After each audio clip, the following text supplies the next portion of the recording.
Bonjour, je vous souhaite la bienvenue. Nous poursuivons notre série d'études sur l'eschatologie biblique.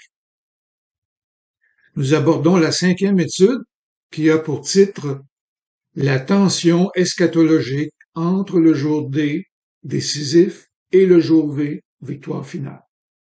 On va voir tout à l'heure ce que cela signifie.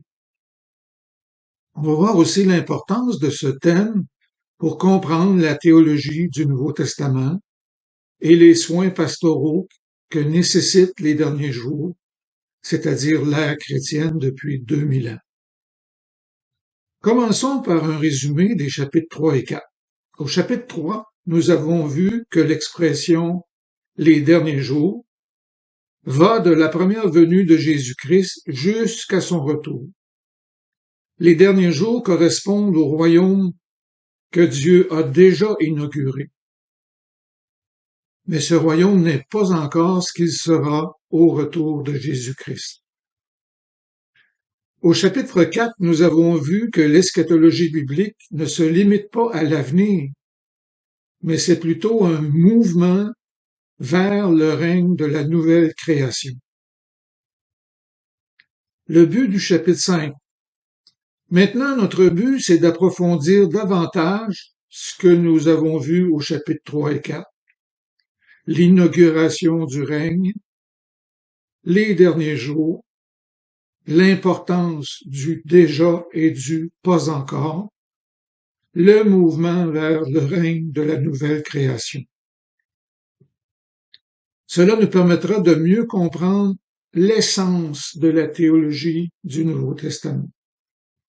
J'emprunte les paroles de Greg Beale pour présenter le but du présent chapitre 5. Et je cite, « Nous devrions considérer la vie du Christ, ses épreuves et surtout sa mort et sa résurrection comme les événements centraux qui ont inauguré les derniers jours. Ces événements cruciaux sont eschatologiques, en particulier parce qu'ils ont inauguré le début de la création nouvelle et du royaume nouveau. Jusqu'à présent, l'importance vitale du déjà et du pas encore, du royaume de la fin des temps au royaume de la nouvelle création, ça n'a pas été suffisamment reconnu de nos jours. Pourtant, c'est nécessaire pour comprendre l'essence de la théologie du Nouveau Testament et spécialement son application au ministère pastoral. Fin de la citation. Cette tension accompagne tout croyant chrétien depuis sa conversion à Jésus-Christ. Nous avons besoin les uns des autres, nous avons besoin des soins pastoraux et nous avons besoin des armes spirituelles dont parle Éphésiens 6. Voici les principales questions qui vont nous guider dans cette 5e étude. Premier point, qu'est-ce que le jour D et le jour V? Deuxième point, quelle est la tension entre ces deux jours? Troisième point, comment la lettre aux Hébreux présente-t-elle cette tension eschatologique? Quatrième point, comment le Nouveau Testament présente-t-il la victoire finale de Jésus-Christ sur ses ennemis? Cinquième point, on va voir 3 observations sur la nature de l'eschatologie dans le Nouveau Testament. Et là, je citerai Anthony Hoekema. 6e point, on va voir les 3 ères, c'est-à-dire les 3 âges. Des fois, on dit les siècles, mais c'est préférable de parler d'une ère, d'une longue période, des âges. 7e point, l'ère actuelle puis l'ère à venir. On va voir un contraste entre ces 2 âges. Abordons la première question. Qu'est-ce que le jour D et le jour V? Le jour D et le jour V, ça remonte à la Deuxième Guerre mondiale. Le jour D fait référence au premier jour du débarquement en Normandie, le mardi 6 juin 1944. C'est le jour D, c'est-à-dire décisif, marquant le début de la bataille de Normandie, la plus grande bataille navale de tous les temps. Le jour V, c'est-à-dire victorieux, marque la fin victorieuse de la Deuxième Guerre mondiale. Sous la plume d'Oscar Cullmann, cette réalité historique est devenue une métaphore concernant le combat spirituel. Cullmann dit: le croyant chrétien vit entre le jour décisif et le jour victorieux. Le jour D a été la première venue de Christ, là où l'ennemi a subi la défaite de manière décisive. Le jour V, c'est dans la Deuxième Grande Guerre mondiale, c'est là que l'ennemi a capitulé totalement et finalement, puis on a appelé ça le jour V, victoire. Alors, le jour D, comme dans décisif, désigne la première venue de Jésus-Christ, là où Satan a été confronté et vaincu de manière décisive. Oscar Cullmann ajoute ceci: ce qui s'est produit à la croix, avec la résurrection qui a suivi, c'est la bataille décisive déjà terminée. Je vous cite encore Cullmann: l'espérance de la victoire finale est d'autant plus vive en raison de cette conviction inébranlable et ferme. La bataille qui décide de la victoire a déjà eu lieu. Fin de la citation. Alors le jour V, V comme dans victorieux, c'est le retour de Jésus-Christ à la fin de l'ère chrétienne, à la fin de l'âge, lorsque les ennemis de Jésus capituleront entièrement et se prosterneront devant lui. Tout genou fléchira. Passons à la deuxième question. Quelle est la tension entre ces deux jours, le jour décisif et le jour victorieux? C'est quoi la tension? Il s'agit d'une tension qui accompagne tous les croyants chrétiens dans leur combat spirituel.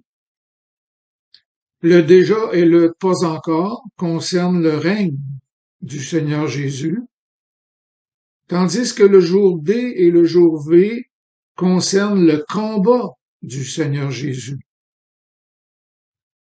Le règne de Christ est déjà inauguré grâce à sa victoire décisive. Mais le combat va se poursuivre jusqu'au retour de Christ. Le règne de Christ et le combat spirituel vont se poursuivre jusqu'à son retour. Alors la guerre n'est pas finie. Tout à fait. Tous les croyants chrétiens luttent ensemble d'un même cœur pour la foi fondée sur l'Évangile. Philippiens 1, verset 27. Un dénommé Jonathan Menn fait bien ressortir la tension du combat spirituel en disant: au cours d'une guerre, la bataille décisive peut déjà avoir eu lieu à un stade relativement précoce de la guerre, et pourtant la guerre se poursuit. Bien que l'effet décisif de cette bataille ne soit peut-être pas reconnu par tout le monde, néanmoins, c'est déjà la victoire. Mais la guerre doit encore se poursuivre durant une période indéfinie jusqu'au jour V, le jour de la victoire. Fin de la citation. Voici comment les croyants chrétiens sont plus que vainqueurs malgré la tension eschatologique et les souffrances de toutes sortes. Je vous cite Romains chapitre 8, versets 35 à 39, dans la version dite du Sommeur. Qu'est-ce qui pourra nous arracher de l'amour de Christ? La détresse ou l'angoisse, la persécution, la faim, la misère, le danger ou l'épée? Car il nous arrive ce qui est dit dans l'Écriture. À cause de toi, nous sommes exposés à la mort à longueur de jour. On nous considère comme des moutons destinés à l'abattoir. Mais dans tout cela, nous sommes bien plus que vainqueurs par celui qui nous a aimés. Oui, j'en ai l'absolue certitude, dit l'apôtre Paul. Ni la mort, ni la vie, ni les anges, ni les dominations, ni le présent, ni l'avenir, ni les puissances, ni ce qui est en haut, ni ce qui est en bas, ni aucune autre créature, rien ne pourra nous arracher à l'amour de Dieu, l'amour que Dieu nous a témoigné en Jésus-Christ notre Seigneur. Tout un passage de la parole de Dieu. Alors, selon le Nouveau Testament, les chrétiens n'expérimentent qu'une partie de ce qui sera complètement expérimenté dans les nouveaux cieux et la nouvelle terre. Il y a ce qu'on appelle désormais une dimension jour D et jour V. Et entre les deux, il y a les derniers jours, la totalité de l'ère chrétienne qu'on appelle les derniers jours. Passons à la troisième question. Cette fois, ce sera seulement la lecture d'un passage qui est très éloquent. Comment Hébreux, chapitre 2, versets 8 et 9, présente-t-il cette tension eschatologique? Le déjà et le pas encore est clairement illustré ici dans Hébreux, chapitre 2. Et c'est dans un contexte de combat spirituel comme dans le jour D. Alors je vous lis Hébreux 2, versets 8 et 9. Dieu a mis toutes choses sous les pieds du Seigneur Jésus. En lui soumettant ainsi toutes choses, Dieu n'a rien laissé qui reste insoumis. Cependant, nous ne voyons pas encore maintenant que toutes choses lui soient soumises. Mais celui qui a été fait pour un peu de temps inférieur aux anges, Jésus, nous le contemplons couronné de gloire et d'honneur à cause de la mort qu'il a soufferte.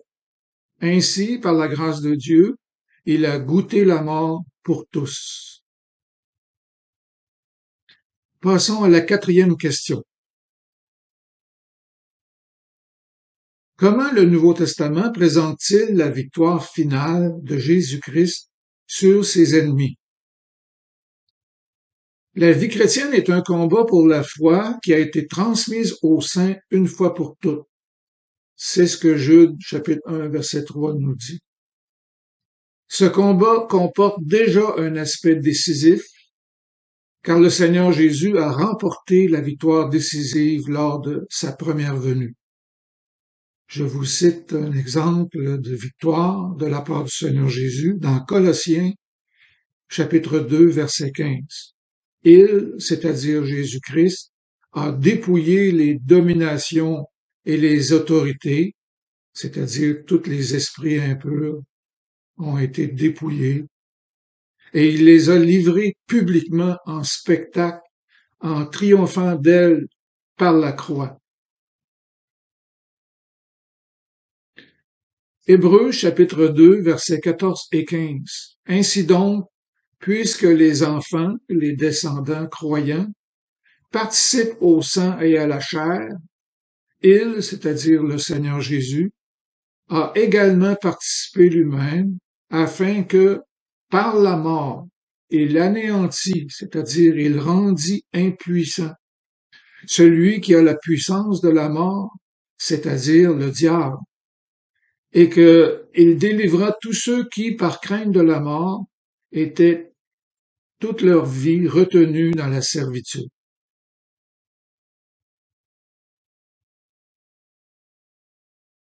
2 Pierre, chapitre 2, verset 4.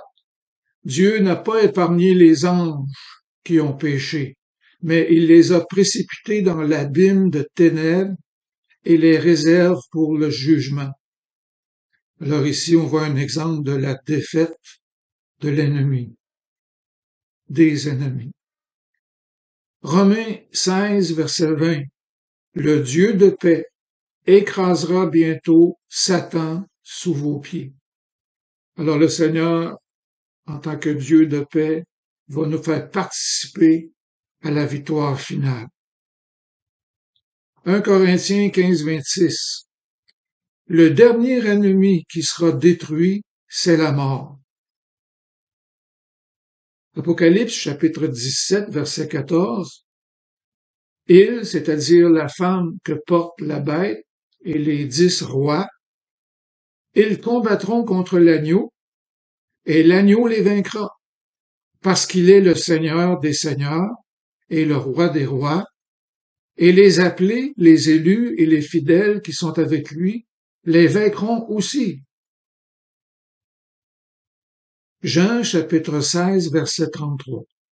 Je vous ai dit ces choses afin que vous ayez la paix en moi. Vous aurez des tribulations dans le monde. Prenez courage, j'ai vaincu le monde. Alors quand il dit vous aurez des tribulations dans le monde, cette caractéristique-là couvre toute l'ère de l'Église depuis déjà 2000 ans. Mais le Seigneur a vaincu le monde. Apocalypse 3, verset 21, le Seigneur Jésus dit, celui qui vaincra, je le ferai asseoir avec moi sur mon trône, comme moi j'ai vaincu et me suis assis avec mon Père sur son trône. Et là, on parle du royaume le plus élevé de tout l'univers. Apocalypse 12, verset 11. Ils l'ont vaincu à cause du sang de l'agneau et à cause de la parole de leur témoignage. Ils n'ont pas aimé leur vie jusqu'à craindre la mort. Alors la chute de la création dans la futilité, la vanité, sera inversée par l'œuvre de Jésus-Christ. On voit ça dans Romains 8, versets 18 à 25. Passons au 5e point. 3 observations sur la nature de l'eschatologie du Nouveau Testament, et ces 3 observations proviennent de Anthony Hoekema, tel que cité par Greg Beale. Alors je lis cette pensée, ces 3 observations. Première observation, les grands événements eschatologiques prédits dans l'Ancien Testament, mais ça s'est produit. Le plus grand événement possible s'est déjà produit dans la personne et l'œuvre de Jésus-Christ. Deuxième observation, ce que les auteurs de l'Ancien Testament semblaient dépeindre comme un seul mouvement, mais c'est maintenant considéré comme impliquant 2 étapes, l'âge présent et l'âge à venir. Troisième observation, la relation entre ces 2 étapes eschatologiques, c'est que les bénédictions de l'âge, les bénédictions eschatologiques, les bénédictions de l'âge présent sont le gage et la garantie de plus grandes bénédictions à venir. Alors le meilleur est encore à venir. 6e point, les 3 ères, c'est-à-dire l'ère ancienne, l'ère actuelle et l'ère à venir. On peut dire aussi les 3 âges, l'âge ancien, l'âge actuel et l'âge futur. Je vous présente un tableau d'Anthony Hoekema que je trouve très utile, très éclairant. Alors, si vous regardez attentivement le royaume, je vais décrire ses principales caractéristiques. Regardez la ligne horizontale. Les trois ères, l'ère ancienne, l'ère actuelle et l'ère à venir, c'est la ligne horizontale, séparée en trois étapes. Maintenant, regardez les lignes verticales. Il y a comme trois marqueurs de temps. La création, la première venue de Christ et sa deuxième venue lors de son retour. Dans le tableau, on voit l'ère actuelle et c'est décrit comme étant les derniers jours et la fin des siècles. Dans le tableau, on voit l'ère à venir, à commencer par le dernier jour et la fin de l'ère actuelle, quand Jésus-Christ reviendra. Voilà, on passe au 7e point. J'ai un autre tableau à vous présenter, celui de David Peterson, un autre théologien que j'apprécie énormément. Alors regardez le tableau et je vais encore là décrire ses principales caractéristiques.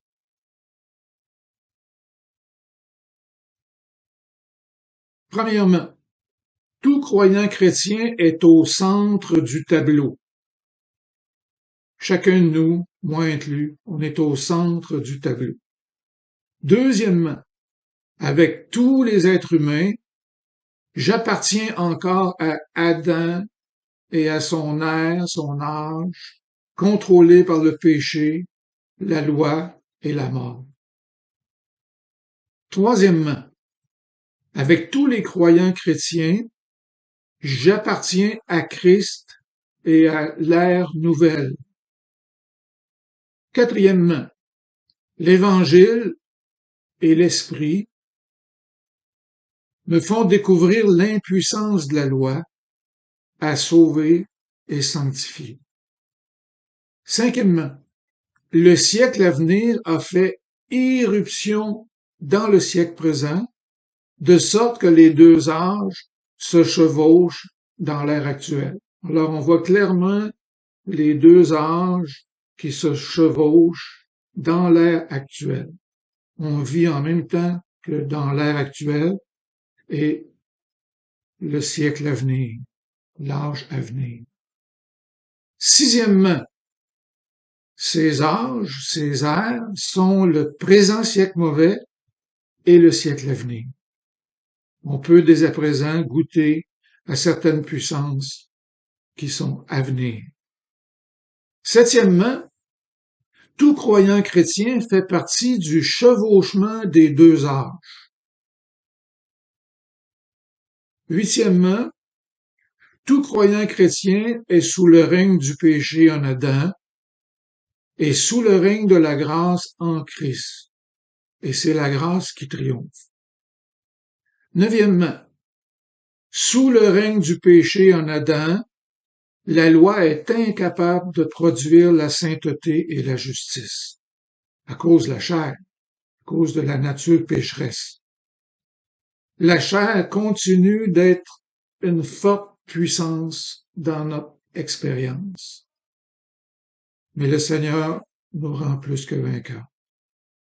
Dixièmement, nous commençons à expérimenter les possibilités d'une vie dirigée par l'Esprit de Dieu. On voit ça dans Galates, chapitre 5, versets 16 à 26.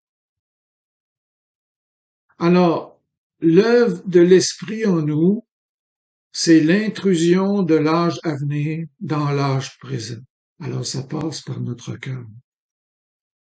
Maintenant, en termes de conclusion et d'application, nous allons parler de la tension eschatologique entre le jour D, décisif, et le jour V. On a vu ça, mais comment est-ce que ça peut s'appliquer à un thème aussi important que la justification par la foi, par exemple? Eh bien, le jour D, le jour décisif, inclut certainement la justification par la foi. Je vous cite un auteur qui a dit « La justification par la foi est un aspect extraordinaire et central de l'histoire du salut. Mais la justification, c'est un aspect. Paul était avant tout un apôtre qui proclamait une ère nouvelle, le grand point tournant de l'histoire, l'intrusion du royaume de Dieu. Et si on garde toujours à la pensée cette histoire du salut, en lisant les lettres de Paul, une telle perspective va éclairer de nombreuses facettes de son enseignement, telles que la justification, l'union avec Christ, les souffrances, la mort et la résurrection de Jésus. Fin de la citation de M. Fong et M. Ridderbos. Voici comment Donald Carson fait ressortir l'aspect eschatologique de la justification par la foi. Et je cite, « L'Évangile est eschatologique.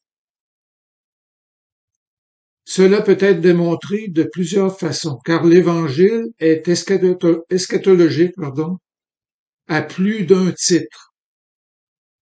Par exemple, certaines des bénédictions que les chrétiens reçoivent aujourd'hui sont essentiellement des bénédictions eschatologiques, des bénédictions appartenant à la fin, même si elles ont été ramenées dans le temps et sont déjà les nôtres. Déjà Dieu déclare que son peuple racheté par le sang est régénéré par l'Esprit. Déjà son peuple est justifié. La déclaration de la fin des temps est déjà prononcée sur le peuple de Christ à cause de ce que Jésus-Christ a fait. Nous sommes déjà acquittés, justifiés. Donc, l'Évangile, dans ce sens-là, l'Évangile est eschatologique. Le verdict que nous aurons au jour dernier, nous l'avons déjà dans le présent. Nous sommes acquittés par la foi seule en Jésus-Christ. Qu'est-ce qui prouve que le ciel a envahi notre sphère? Qu'est-ce qui prouve que l'Esprit a été répandu sur nous? Qu'est-ce qui prouve que nous sommes citoyens d'un royaume qui n'est pas encore consommé? Consommé, c'est la glorification finale. Qu'est-ce qui prouve tout cela? Réponse selon Donald Carson, c'est l'amour chrétien. Pas juste l'amour, c'est l'amour chrétien, centré sur la personne et l'œuvre du Seigneur Jésus. Que le Seigneur vous bénisse. Amen.